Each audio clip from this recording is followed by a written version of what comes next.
Hi, I'm John David Miller. This is Inspiry, a program of YesWise Education Service with holistic learning modules, consultations, and seminars, and the programs YesWise Insights and this program Inspiry. Today's program is Prosperity Consciousness. Think of people who exhibit prosperity consciousness in various ways. At the very least, they imagined a better world or a better life. Some of them explored the possibilities, then took a leap and enjoyed a whole new ball game. Just as Jesus or Yeshua said to love God, the first source, it is important to like your sources of nurture. A job, person, or group you do not like may not be a good source for you. Develop what you really like to do and who you like being with into great resources. Also, foster caring about others in the world and express it with donations of time and/or money. This will sow seeds of mental wealth and prosperity consciousness. One principle of prosperity is that of increase. To arrange your activities to bring continual increases in good things in your life, such as better health, earnings, friendship, and love. This endeavor will result in great rewards. There are many opportunities that offer an increasing return. It can be accomplished. Another great rule of abundance is the law of reciprocity. This is a corollary of the law of cause and effect. It is stated simply as the golden rule. Treat others as you would want them to treat you. Giving and receiving. This is like breathing, inhaling and exhaling. It expresses the dynamic of divine creation. God manifesting life out of love and receiving love and life back from the creation. Be more than willing to share your abundance with others. Actually, give it away. Contribute to individuals or organizations that need some support at the time. Out of this free expression of abundance, the seeds of more abundance are sown in your own consciousness, as well as in the greater universal consciousness. Before long, you'll receive a share of the harvest. As you provide value to the rest of us, soon the flow returns value to you. It is like the tide which starts coming into shore after it is through going out to sea. Another key to prosperity is acceptance of good. Be open and willing to receive the goodness of life improvement. Let's talk about some examples of abundance. I really got into baseball card collecting as a kid. I had an allowance, and most of it went for Topps bubblegum and baseball cards in the summer.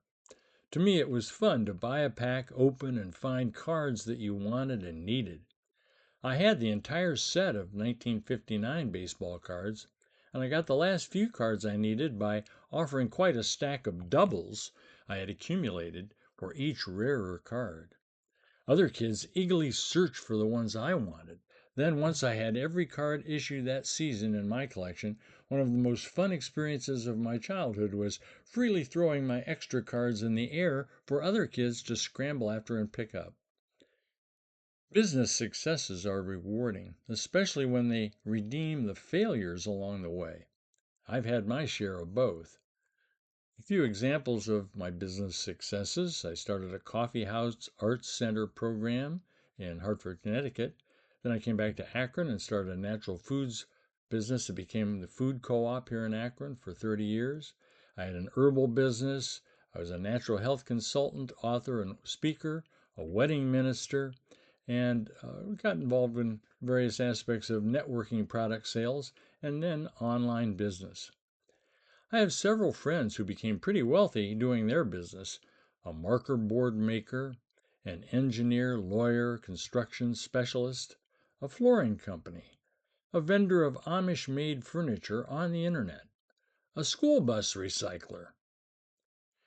I happen to know Irene Seiberling Harrison, the daughter of Frank Seiberling, the founder of Goodyear and the builder of a memorial home, a museum, so to speak, called Stan Hewitt Hall and Gardens here in Akron.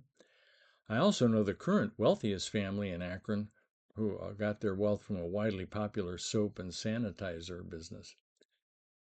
Money doesn't grow on trees. That's one of those phrases you may have heard as a kid asking for parental funding. But what if you had a money tree? Would you still engage in productive effort?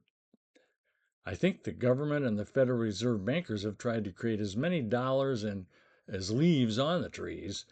Before long, everybody will probably be shopping cashless just to avoid pushing a wheelbarrow full of bills. Whatever the cost of living, if there is a way to do business, making something to sell or trade, selling goods, performing a service, employment, or becoming self-sufficient, perhaps a home with some land with a natural spring, a wood stove, woods, and a food growing operation.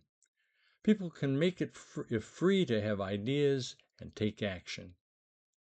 Well, I want to thank you for being with me.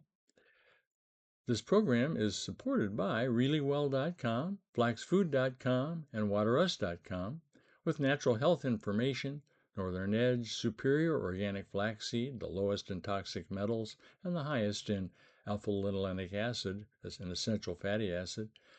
We also have other superfoods, herbal products, air and water purifiers, EMF protection, and more at ReallyWell.com and our related websites. And at YesWise.com, this program, the archives of this and my other program, and our other services.